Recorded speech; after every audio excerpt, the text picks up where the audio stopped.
Good morning student. इसके previous lecture में मैंने आप लोगों को कॉल बाय वैल्यू के थ्रू किस तरीके से फंक्शन को एक्सेस करना है, किस तरीके से फंक्शन को यूज़ करना है, मैंने ये मेथड आप लोग को बताया था। इस लेक्चर में मैं आप लोगों को कॉल बाय रेफरेंस के बारे में बताने वाली हूँ। मैंने आप लोगों को प्रीवियस लेक्चर में ये भी बताया था कि जब हम कॉल बाय रेफरेंस का यूज़ करते हैं तो हम रेफरेंस में अपने वेरिएबल के एड्रेस को पास करते हैं। मतलब कॉल करते समय जैसे कि हम कॉल बाय वैल्यू में जब कॉल करते हैं तो हम वैल्यू पास करते हैं, लेकिन जब हम कॉल बाय रेफरेंस का यूज़ करते हैं तब हम वेरिएबल की वैल्यू का नहीं, उसके एड्रेस का यूज़ करते हैं, इसलिए उसे कॉल बाय रेफरेंस कहा जाता है। तो कॉल बाय रेफरेंस का मेथड जानने से पहले हमको ये जानना होगा कि हम किस तरीके से वेरिएबल के एड्रेस को पास करते हैं, किस तरीके से वेरिएबल के एड्रेस को हैंडल करते हैं बाय द फंक्शन। उसके लिए हमको ये जानना होगा कि हमारे पास एड्रेस को हैंडल करने के लिए ऐसा कौन सा वेरिएबल या ऐसा कौन सा मेथड हमारे सी प्रोग्रामिंग लैंग्वेज में अवेलेबल है जो हमको रेफरेंस के थ्रू फंक्शन को कॉल करने में मदद करेगा। जैसा कि आप सब लोग ने नाम सुना ही होगा, हमारे पास सी में हमारा पॉइंटर का कॉन्सेप्ट है जो कि वेरिएबल के एड्रेस को एक्सेस करने में हमारी मदद करता है। जैसे कि मैंने आप लोगों को प्रीवियस लेक्चर में बताया था कि जब भी हम रेफरेंस का यूज़ करते हैं फंक्शन को कॉल करने के लिए तो हम वेरिएबल की वैल्यू का यूज़ ना करके वेरिएबल के एड्रेस का यूज़ करते हैं। अगर जब हम वैल्यू को कॉल करते समय वेरिएबल के एड्रेस का यूज़ कर रहे हैं तो हम call by the reference perform कर रहे हैं, और जब हम एड्रेस का यूज़ कर रहे हैं इट मीन्स हम पॉइंटर का यूज़ कर रहे हैं, पॉइंटर के कॉन्सेप्ट का यूज़ कर रहे हैं। तो यहाँ पर मेरे को कॉल बाय रेफरेंस को बताने से पहले आप लोगों को पॉइंटर के कॉन्सेप्ट के बारे में बताना होगा। तो सबसे पहले हम ये देखते हैं कि पॉइंटर क्या होता है, पॉइंटर किस तरीके से काम करता है, और फिर उसके बाद हम कॉल बाय रेफरेंस को देखेंगे। तो यहाँ पर पॉइंटर हमारा एक ऐसा कॉन्सेप्ट है, जैसा कि मैंने आप लोगों को बताया कि पॉइंटर का यूज़ हम किसी भी वेरिएबल के एड्रेस को एक्सेस करने के लिए करते हैं, और पॉइंटर का यूज़ करने से हम आराम से उस एड्रेस पर पहुंचकर वेरिएबल के एड्रेस पर पहुंचकर उसकी वैल्यू को एक्सेस कर सकते हैं। तो इसका यहाँ पर ये होगा कि हम अपना काम डायरेक्ट ना करके इनडायरेक्ट तरीके से कर रहे हैं। इसके प्रीवियस में हम डायरेक्ट वैल्यू से डील करते थे, लेकिन यहाँ पर अभी हम पहले एड्रेस के वेरिएबल के एड्रेस पर जाएंगे, वहाँ से फिर उसकी वैल्यू को एक्सेस करेंगे। तो यहाँ पर हम जब भी किसी पॉइंटर का यूज़ करेंगे तो उसके लिए हमको एक पॉइंटर वेरिएबल की ज़रूरत पड़ेगी। तो वेरिएबल तो हम जानते ही क्या होता है, और वेरिएबल का डिक्लेरेशन भी कैसे किया जाता है ये भी हम जानते हैं। तो जब भी हम पॉइंटर का कॉन्सेप्ट यूज़ करेंगे तो हमको एक पॉइंटर वेरिएबल की ज़रूरत पड़ेगी। तो पॉइंटर का बेसिक डेफिनेशन है, pointer is a variable which can hold the address of the another variable. जैसे कि मैंने आप लोगों को कहा कि हम एड्रेस का काम करना है, एड्रेस के ऊपर काम करना है, एड्रेस मतलब वेरिएबल के एड्रेस के ऊपर काम करना है, तो मुझे एक पॉइंटर वेरिएबल की ज़रूरत होगी। तो पॉइंटर एक ऐसा वेरिएबल बनता है जो किसी दूसरे वेरिएबल का एड्रेस को होल्ड करके रखता है, जिसके थ्रू हम उस वेरिएबल की वैल्यू तक पहुंच पाते हैं। देखिए यहाँ पर मैंने एग्जांपल में एक वेरिएबल डिक्लेयर किया है। इंटीजर टाइप का वेरिएबल है आई, जिसकी वैल्यू है 5। जब मैं ये डिक्लेरेशन करूँगी तो इसके लिए कोई ना कोई मेमोरी एड्रेस क्रिएट होगा, मेमोरी में कोई ना कोई लोकेशन बनेगी। तो मैंने यहाँ पर एक छोटा सा डायग्राम बनाया है कि आई हमारा वेरिएबल है जिसकी वैल्यू मैंने दी है 5, और जिसका एड्रेस जो मेमोरी एड्रेस है, यहाँ पे मैंने सिर्फ ऐसा नंबर लिखा है 101, उसका मेमोरी एड्रेस है। तो अब मुझे पॉइंटर का यूज़ करके पहले इसके एड्रेस पे पहुंचना है, फिर उसके बाद उसकी वैल्यू पर पहुंचना है। तो उसके लिए मैंने यहाँ पर देखिए नेक्स्ट लाइन पे मैंने यहाँ पर एक पॉइंटर वेरिएबल डिक्लेयर किया है, और वो पॉइंटर वेरिएबल है ये कैसे पता चलता है, जिस भी वेरिएबल के सामने अगर एस्ट्रिक का साइन है, एस्ट्रिक का सिंबल है, इट मीन्स वो एक पॉइंटर वेरिएबल है। देखिए मैंने यहाँ पे लिखा भी हुआ है, ये डिनोट करता है, ये पॉइंटर नोटेशन है जो ये बताता है कि ये वेरिएबल नॉर्मल वेरिएबल ना हो के पॉइंटर वेरिएबल है।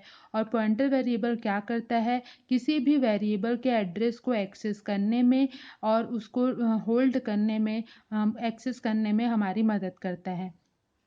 तो जब भी किसी वेरिएबल के सामने आप एस्टेरिक का सिंबल देखेंगे, इट मीन्स वो एक पॉइंटर वेरिएबल है। उसके साथ साथ हमें एक और ऑपरेटर की ज़रूरत पड़ती है। ये ऑपरेटर का यूज़ हम पहले भी करते आ रहे हैं, इसे एंड% ऑपरेटर कहा जाता है। इसे बोला जाता है एड्रेस ऑपरेटर। तो इन दोनों का यूज़ करके हम पॉइंटर का यूज़ करके हम किसी वेरिएबल के एड्रेस को एक्सेस करके उसकी वैल्यू तक पहुंच पाते हैं। तो हमको एड्रेस ऑपरेटर की भी ज़रूरत पड़ेगी और इसका यूज़ हमने स्कैनएफ में भी किया है, जिसका यूज़ करके हम ये बताते हैं कि इस वेरिएबल के एड्रेस पर किसी न किसी की वैल्यू को वो जो वैल्यू है वो रखनी है। तो यहाँ पर एड्रेस ऑपरेटर का यूज़ करके हम उस वेरिएबल के एड्रेस तक पहुँचेंगे। तो इसे कैसे यूज़ किया जाता है, मैंने क्या किया है, यहाँ पर एक वेरिएबल डिक्लेयर किया है आई, उसी के साथ मैंने यहाँ पर एक पॉइंटर वेरिएबल भी डिक्लेयर किया है। सबसे ध्यान देने वाली बात यह है कि हमारा पॉइंटर उसी नेचर का होगा जिस नेचर का हमारा वेरिएबल होगा। जैसे हमारा यहाँ पे वेरिएबल जो है वो इंटीजर का नेचर का है, तो हमारा पॉइंटर वेरिएबल भी क्या होगा, इंटीजर नेचर का ही होना चाहिए। नेचर मतलब डेटा टाइप।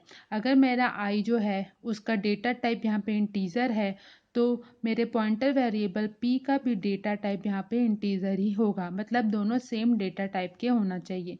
अब देखते हैं कि पॉइंटर के थ्रू हम कैसे किसी वेरिएबल के एड्रेस को यूज़ करके उसके वैल्यू को एक्सेस कर सकते हैं। तो जब हम डिक्लेरेशन करेंगे कि तो क्या क्या डिक्लेयर करेंगे, एक तो हमारा वेरिएबल जिसकी वैल्यू को मेरे को बाय दी एड्रेस एक्सेस करना है, एक हमारा पॉइंटर वेरिएबल और उसके साथ हमारा एड्रेस ऑपरेटर।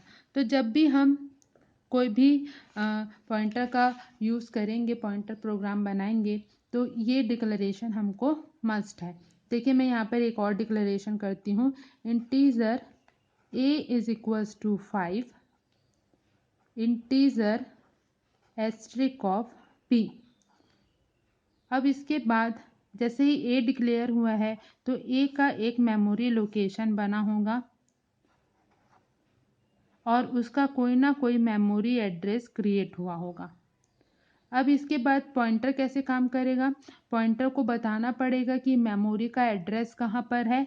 तो उसके लिए हम नेक्स्ट लाइन लिखेंगे p is equals to address of a। तो मैं यहाँ पर ये बता रही हूँ, p वेरिएबल में ये असाइन कर रही हूँ कि वेरिएबल a का एड्रेस क्या है। देखिए मैंने यहाँ पे असाइनमेंट ऑपरेटर यूज़ किया है, तो क्या करेगा, address of a, address operator मैंने आपको पहले ही बोला था कि जब भी हम पॉइंटर वेरिएबल का यूज़ करेंगे तो हमको एड्रेस ऑपरेटर की ज़रूरत होगी। तो इस तरीके से हम एड्रेस ऑपरेटर का यूज़ करेंगे। एड्रेस ऑफ a क्या करेगा, जो एड्रेस ऑपरेटर है a का जो मेमोरी एड्रेस है 4001, उसको असाइन कर देगा p को, और उसके बाद p उस वेरिएबल पर रखी हुई वैल्यू को एक्सेस करेगा। तो यहाँ पर जैसे कि हम लोगों ने पहला वेरिएबल डिक्लेयर किया a, जिसकी वैल्यू को मुझे एक्सेस करना है, और फिर दूसरा पॉइंटर वेरिएबल लिया p और उस पॉइंटर वेरिएबल को मैंने a का एड्रेस असाइन किया। तो जिस तरीके से a का मेमोरी लोकेशन बना है उसी तरीके से p का भी मेमोरी लोकेशन क्रिएट होगा, और p के मेमोरी में जो उसकी वैल्यू होगी वो होगी एड्रेस ऑफ a, और p का अपना एक अलग मेमोरी एड्रेस होगा। यहाँ पर जैसे पहली लाइन जो है उससे a का मेमोरी लोकेशन बना, दूसरी लाइन के डिक्लेयर होने से p का मेमोरी लोकेशन बना। तो p भी एक इंटीजर वेरिएबल है, किस तरीके का, पॉइंटर वेरिएबल है, जिसकी वैल्यू हमने क्या रखी हुई है, एड्रेस ऑफ a, और जिसका अपना एक अलग मेमोरी एड्रेस है। तो जब भी हम पॉइंटर को एक्सेस करेंगे तो इस तरीके से कुछ मेमोरी लोकेशन उसका क्रिएट होगा। अब जब एस्ट्रिक ऑफ p सॉल्व होगा तो ये किस तरीके से काम करेगा, जब एस्ट्रिक ऑफ पी, तो एस्ट्रिक ऑफ पी पे क्या रखा हुआ है, एड्रेस ऑफ ए। अब एड्रेस ऑफ ए क्या है आपका 4001। तो किस तरीके से काम होगा मैं आपको बाय दी डायग्राम थोड़ा बताती हूँ। पहले हम पी पर आएंगे, पी के मेमोरी एड्रेस पर आएंगे, वहाँ से हम जाएंगे उसकी वैल्यू पर, और उसकी वैल्यू पर हमको क्या मिला हुआ है, एड्रेस ऑफ ए। यहाँ से हम आएंगे ए के एड्रेस पर, और ए के एड्रेस पर जैसे ही आएंगे हमको वापस से क्या मिल जाएगा, 5। तो यहाँ पर एस्ट्रिक क्या कर रहा है, बाय द एड्रेस ऑफ ए वो वैल्यू निकाल के ला रहा है जो हमको एक्सेस करनी है, वैल्यू ऑफ ए। तो एस्ट्रिक ऑपरेटर जो है वो आपका एड्रेस ऑपरेटर के थ्रू वैल्यू को निकालने का काम कर रहा है। एक बार मैं फिर से समझा दे रही हूँ। जैसे ही हमने यहाँ पे इंटीजर डिक्लेयर किया है, ए का अपना मेमोरी लोकेशन क्रिएट होगा, उसका अपना एड्रेस बनेगा। इंटीजर एस्ट्रिक ऑफ पी रखा है, पी का अपना मेमोरी लोकेशन बनेगा, उसका अपना एक एड्रेस होगा। ए की वैल्यू है 5, ये वैल्यू को डिनोट कर रहा है, ये एड्रेस को डिनोट कर रहा है।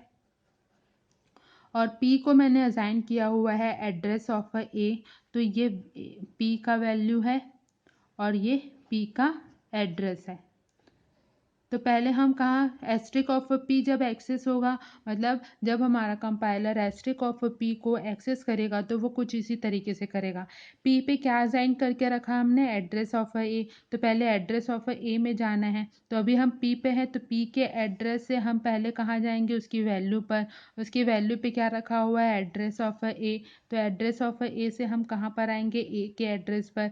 ए के एड्रेस पर क्या वैल्यू रखी हुई है, 5।